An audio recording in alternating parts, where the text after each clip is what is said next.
Bonjour à toutes et à tous et bienvenue sur ce tuto consacré à GIMP. Alors comme prévu, nous allons parler bien sûr de ce nouveau GIMP qui est le 2.10.10. Donc pour tous ceux qui n'ont pas vu le tuto précédent, j'avais parlé comment le télécharger. Donc ici je vais le remontrer assez rapidement. C'est-à-dire que vous allez sur la page, que je mettrai bien sûr le lien en dessous du tuto, qui est celle-ci.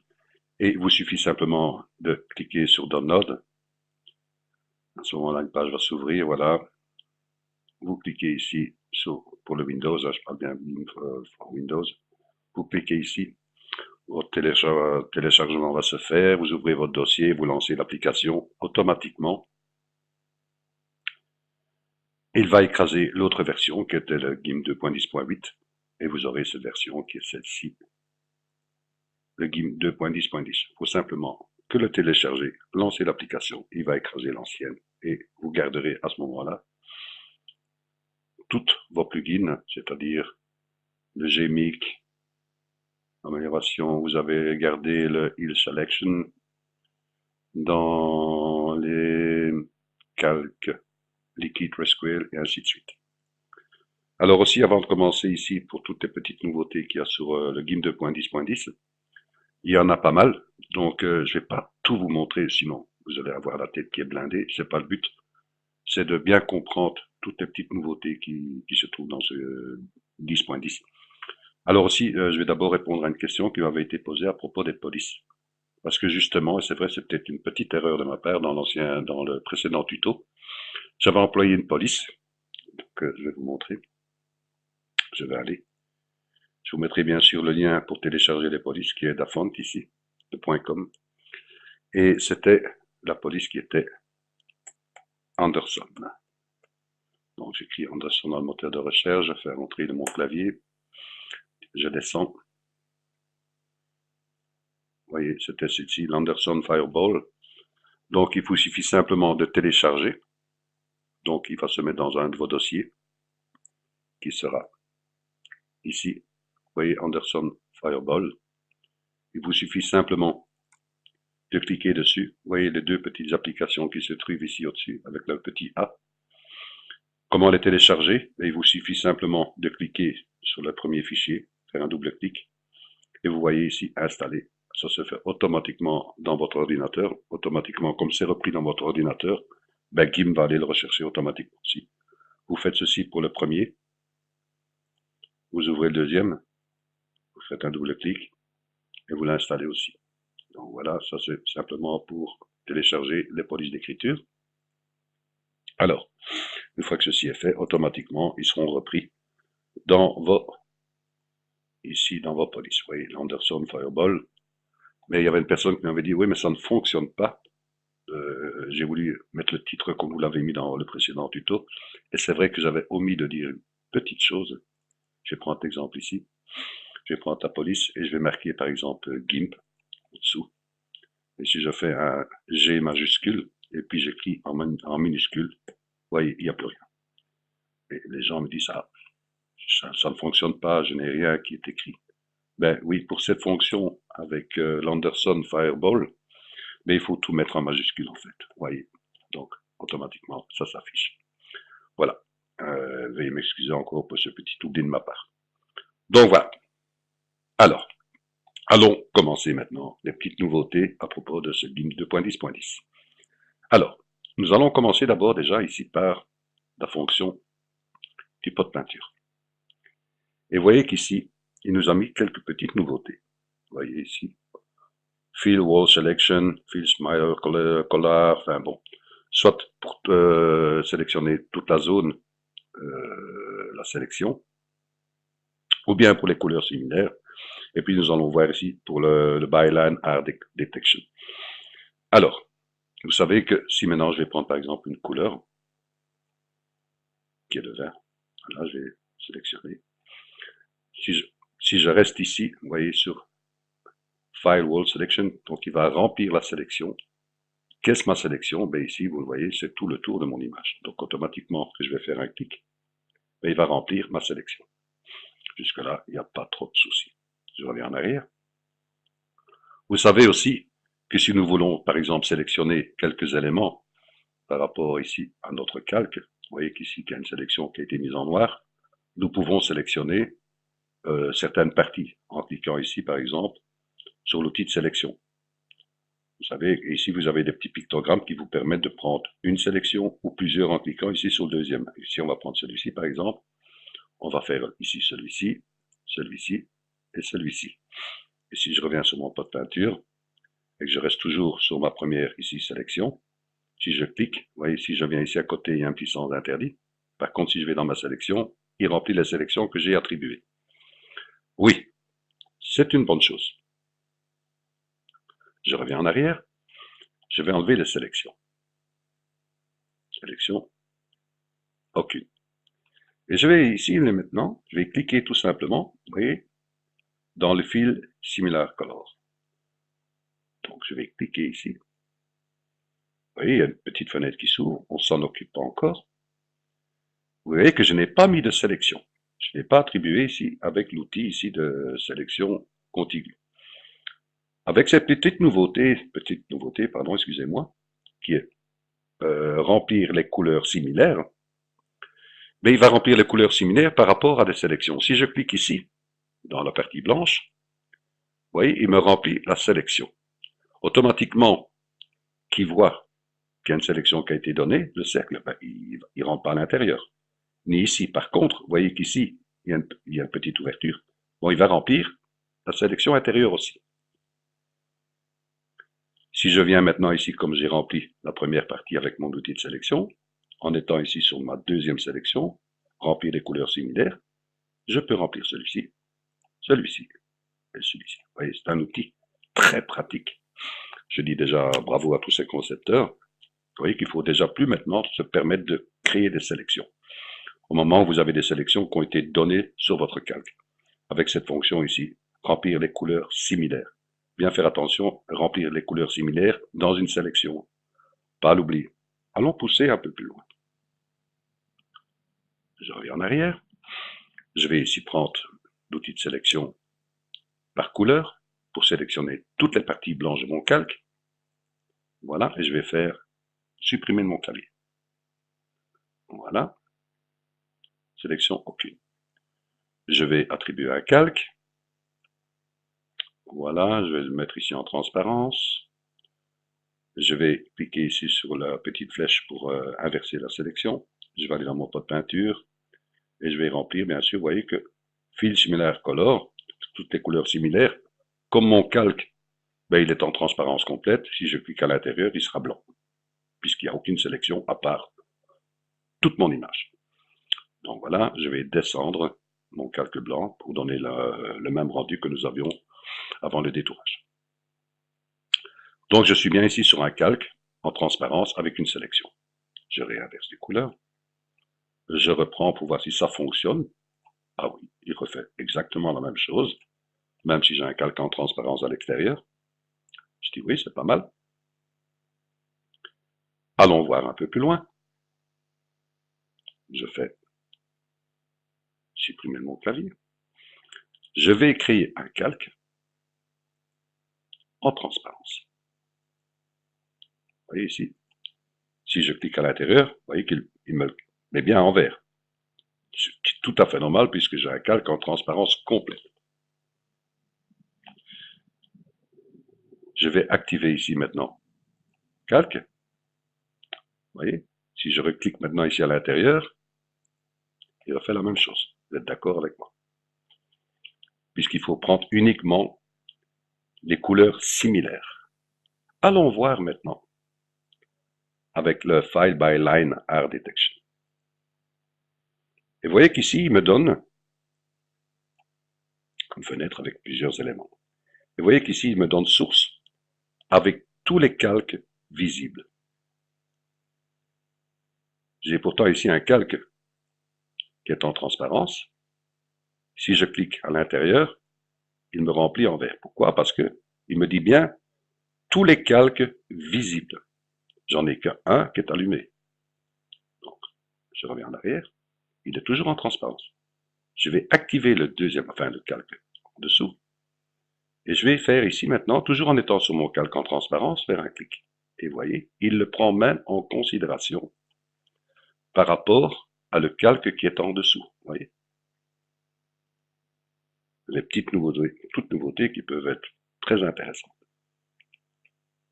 Je dis OK, je vais encore remplir ici, voilà. Je vais descendre ce calque maintenant. Voilà. Et je vais revenir sur mon calque du haut, c'est-à-dire celui-là où j'ai ma sélection. Et je ne vais plus prendre les calques tout visibles, je vais prendre uniquement le calque actif. Mais le calque actif, c'est bien celui-ci. Vous voyez, j'éteins, c'est bien celui-là où il y a ma sélection, vous voyez. Si je clique à l'intérieur, oui, il le prend, puisque j'ai donné par rapport au calque actif. C'est pour ça que je dis, il faut bien prendre son temps pour tout comprendre et pas donner toutes les petites nouveautés qu'il y a dans le GIMP 10.10. Sinon, vous allez avoir la tête qui va être blindée, donc c'est pas le but, c'est d'essayer de bien comprendre. Je mettrai bien sûr le lien de cette image pour vous amuser, bien comprendre toutes les petites différences. Alors, je suis là, je suis d'accord. Vous avez vu ici que j'ai travaillé sur l'actif layer, sur le calque actif. Je vais encore changer maintenant. Et je vais prendre ici le dernier. Le calque au-dessus du calque actif. Alors, vous me dites, oh là là, Pierre, mais qu'est-ce que c'est tout ça? Je vais retourner, puisqu'il me parle bien de travailler en dessous du calque, enfin, du calque actif, c'est celui-ci. Vous voyez, c'est celui-là avec la sélection. Donc, il va prendre en considération sur le calque au-dessus, ce qui est bien marqué. Source au-dessus du calque actif. Donc, je vais travailler sur le calque en dessous. Et vous voyez qu'ici, j'ai la fonction adoucir les bords. Quand je clique sur adoucir les bords, j'ai une petite fenêtre avec un rayon qui me permet de jouer. Si je clique ici à l'intérieur, vous voyez, il m'a donné un genre de flou, c'est-à-dire il a atténué la couleur. Ça peut être très intéressant. Hein. Alors, mais c'est pas fini. On revient sur notre calque actif. Voilà, je vais ici enlever adoucir les bords et je vais retourner dans mon calque actif. Et on va regarder ici avec les mesures. C'est-à-dire que si je viens maintenant ici sur le calque actif et je fais un clic à l'intérieur, il remplit ma sélection. Vous voyez, je peux cliquer en plusieurs fois du moment qu'il prend ma sélection. Je vais augmenter le maximum ici. C'est-à-dire que je vais la taille de croissance. Ici, vous voyez, maximum growing, c'est la taille de croissance. Donc, je vais cliquer dessus. Je vais l'augmenter, par exemple. Ici. Si je clique à l'intérieur, vous voyez, il passe au-dessus de ma sélection. Je vais revenir en arrière. Voilà, je vais le mettre comme il était, à 3. À 3. Je vais ici diminuer, par exemple. Vous voyez ici qui est le seuil de détection. Vous voyez, Linear Detection Threshold. C'est le seuil. Donc, je vais diminuer le seuil. Mettre à 0. Et si je pars à l'intérieur ici de cette sélection, vous voyez, où il y a une ouverture, il me remplit tout le calque. Donc, je reviens en arrière. Je vais augmenter de nouveau ce seuil. Si maintenant je clique, vous voyez, il sélectionne ma partie, mais il ne va pas passer en dehors de mon ouverture. Ça peut être très intéressant. Vous voyez. Si maintenant je reviens ici, je reste sur 126, je vais diminuer ici le maximum, la longueur maximale de l'intervalle. Vous voyez ici, gap lane. Donc je diminue. Je clique à l'intérieur. Vous voyez, il peut remplir en une fois. Je reviens en arrière. Si j'augmente ici, vous voyez, vous pouvez le faire en épisode. Voyez. Donc, on revient, on va de nouveau tout remettre à zéro, en cliquant ici, réinitialiser les valeurs par défaut. Voilà, je vais rechanger ma couleur, je vais de nouveau chercher du vert, je vais valider. Je vais ouvrir une autre image, qui est celle-ci par exemple. Vous voyez, oh, je vais prendre une autre couleur. Je vais prendre ici par exemple, qu'est-ce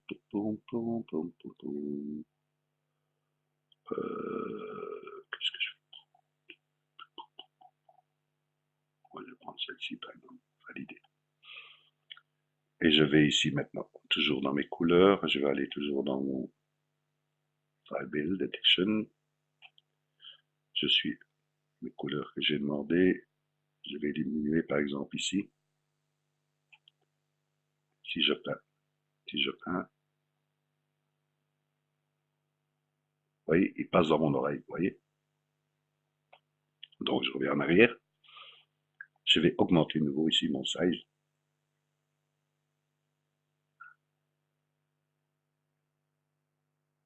Je passe, vous voyez, vous restez appuyé.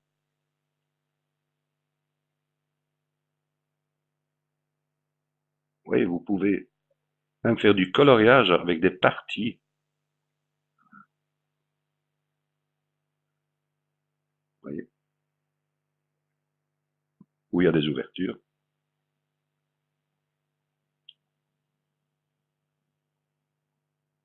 Vous me dites, oui, mais Pierre, on ne voit plus le dessin qui était derrière. Oui, mais vous avez vu comment nous avions travaillé sur celui-ci. Nous avons bien sûr détouré le personnage. Donc, c'est-à-dire, pour ce faire, faisons un CTRL-Z.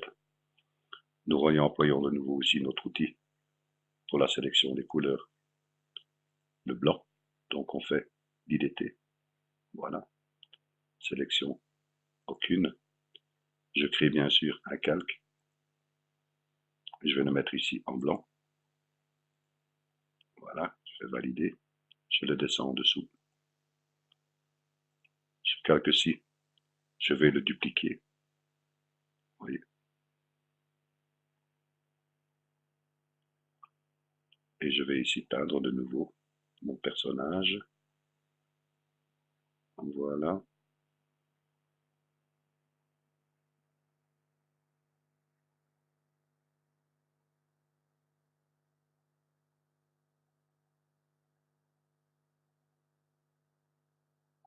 Eh bien, ça votre aise, amusez-vous, hein, c'est le but. Avec toutes les petites valeurs. Mais vous avez vu que la sélection ici, avec les couleurs similaires, est très intéressante, avec des sélections qui sont données. Voilà. Donc ici maintenant, pour faire ressortir, je descends le calque. Vous voyez, il fait ressortir bien sûr mon personnage. Je peux aller chercher une autre couleur, par exemple, la plus foncée. Pour deux exemples, hein, que vous peignez à l'intérieur, vous voyez. Ça vous permet bien sûr de faire des petites peintures tranquilles, même si vous avez des ouvertures, vous voyez. Vous voyez, il ne le prend pas en considération, vous voyez, il n'est pas passé outre. Ça peut être très intéressant. Voilà, ça c'est déjà ici par rapport à l'objet ici, le pot de peinture. Amusez-vous, revoyez bien ici le tuto, faites bien exécuter, essayez, faites des tests. Ça ne sert à rien de vous remplir la tête avec toutes les petites nouveautés sans avoir déjà compris la première. Donc c'est pour ça que j'ai dit, je vais faire ça en 2 tutos parce que bon, quand même, il y a pas mal de choses à faire. Donc ici maintenant, je vais ouvrir par exemple une autre image qui est par rapport à toutes les couleurs. Alors, qu'est-ce qui permet aussi? C'est-à-dire ici, vous voyez que j'ai plusieurs couleurs, mais j'ai ici ma couleur de premier plan et ma couleur d'arrière-plan. Si j'appuie sur la touche CTRL de mon clavier et que je fais un clic gauche sur telle sélection, vous voyez, il change la couleur de mon premier plan. Vous voyez, je reste avec la touche CTRL appuyée. Je vais chercher les couleurs, n'importe lesquelles, je clique. Vous voyez. Si je reste appuyé avec mon clic gauche et que je voyage, vous voyez, je passe par les couleurs, il me montre la couleur d'arrière-plan, ainsi de suite. Vous voyez, ça c'est une chose. Alors, si maintenant je vais mettre la couleur d'arrière-plan,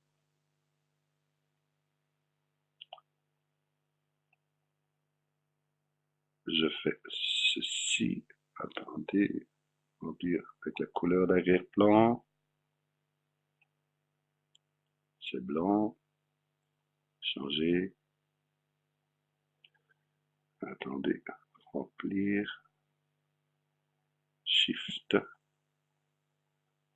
Voilà. Je dis ici, j'appuie maintenant ici avec la touche majuscule de mon clavier. Il va remplir la couleur de premier plan. Si maintenant je veux changer, vous savez qu'il suffit simplement d'appuyer sur la touche X de votre clavier et ça change. Voyez. Donc je peux de nouveau refaire un clic à l'intérieur. Voyez. C'est toujours très intéressant. Alors, j'essaie de comprendre ici l'autre qui était mettre la couleur derrière avec l'Alt. La couleur derrière-plan.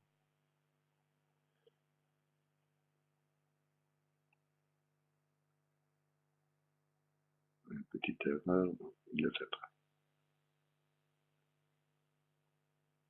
Bon, c'est pas grave. Peut-être que je suis ici. Peut-être. Non. Oh, mais j'en reparlerai bien sûr par rapport. Je sais qu'il y a une fonction ici avec la couleur d'arrière-plan, avec la touche Alt de votre clavier. De toute façon, c'est pas trop grave.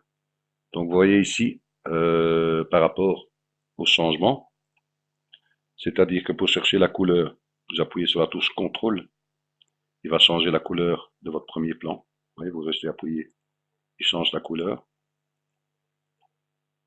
Voilà. Vous savez remplir qui est la couleur de premier plan appuyant sur Shift. Voilà. Et ici, je sais que j'avais une fonction pour mettre l'Alt. Là, c'est là que j'ai un petit souci. C'est là que je me souviens plus en fait. Pourquoi il me prend ça? Ah là, il me le prend. Pourtant, qu'est-ce que j'ai fait de différence? Il me met la couleur d'arrière-plan. C'est ce que je voulais faire en fait. Pourquoi il me l'a pas? Tiens, c'est bizarre. Il voulait pas me le prendre au départ, maintenant il me le prend. Donc voilà, vous voyez que bien le Alt et un clic gauche de votre souris, il reprend la couleur de l'arrière-plan. Vous voyez. Si maintenant je suis sur la couleur tout simple, je vais remplir les couleurs, sélection, vous voyez. Puisque j'ai rien appuyé, c'est ce que je vous ai montré sur les couleurs similaires, il va remplir la sélection, vous voyez. Ici de même. Et si j'appuie sur Alt, il va rechercher la couleur d'arrière-plan. Je n'ai pas compris pourquoi il ne me l'a pas fait tout de suite. C'est assez bizarre.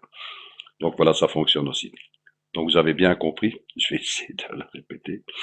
Parce que vous allez dire, Pierre, je m'embrouille, je m'embrouille. Donc, on répète. Alors, la touche CTRL plus un clic gauche. Vous restez appuyé sur la touche CTRL et un clic gauche. Il reprend la couleur de premier plan sur le clic que vous sélectionnez, vous voyez. Je choisis la fleur, par exemple, ici, celle-ci. C'est une chose.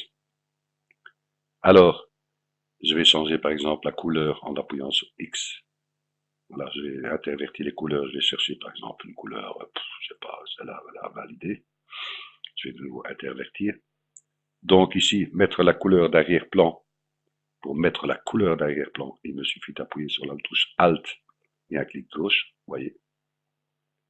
Et pour remplir toute la sélection, pour remplir la couleur de premier plan, il vous suffit d'appuyer sur la touche majuscule de votre clavier.